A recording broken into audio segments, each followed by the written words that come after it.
most bemutatott dokumentumfilm fő témája egy a kressz szabályokat nem ismerő vidéki kerékpáros és a hétköznapi sofőr pár másodperces, ugyanakkor bosszantó harca.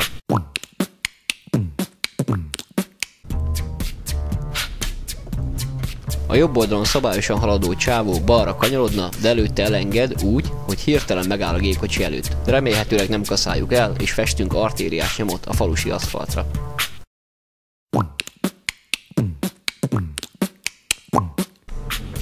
Melóból hazafelé fehér vonalon haladó, a keresztülődés közepén megállva mindenkit elengedő munkás, aki az utolsó pillanatban mégis elindul, hát ha jobban rajtol, mint 110 ló. Garantált combnyaktöréses, kórházas sztori.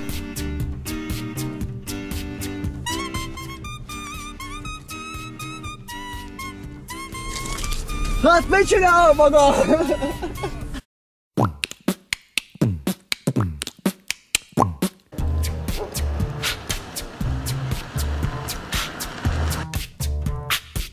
Balra kis ívben, egyik kézben telefon, a másikban drótszamarunk közel sem megbízható kormánya. Mocskos telefonos huligán! Egyenes út a temetőbe.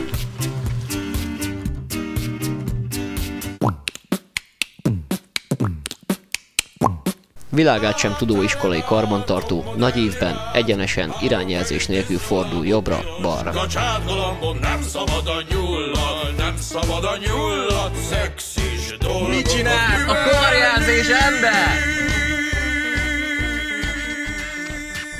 A szex vajon mi?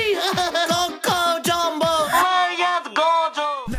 Párosan szép az élet. Nehogy már megzavarjuk a kocsmába igyekvő kerékpáros állampolgárokat, mert még megdobnak üveggel. Próbáljuk meg elférni az autónknál nem sokkal szélesebb úton, két biciklis mellett, mert ők úgysem bánnak el semmi pénzért.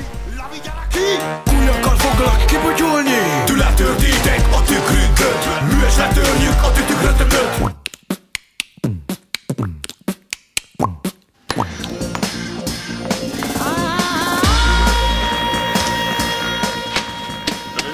Fizetni desvérek, vagy lehet húzni innen akkor. Részeg biciklis.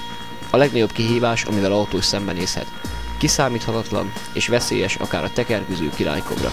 Ellenszere nincs, csak higgadt, lassú mozdulatokkal kerülhetjük el az életveszélyes helyzetet.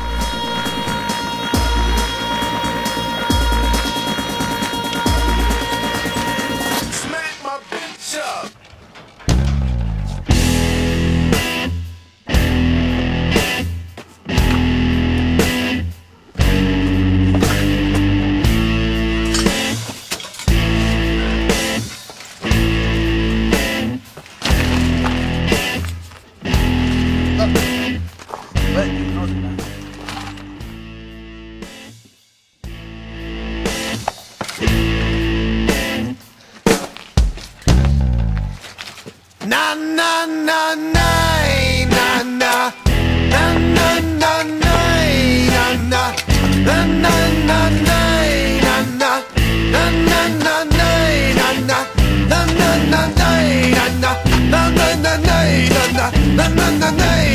na na na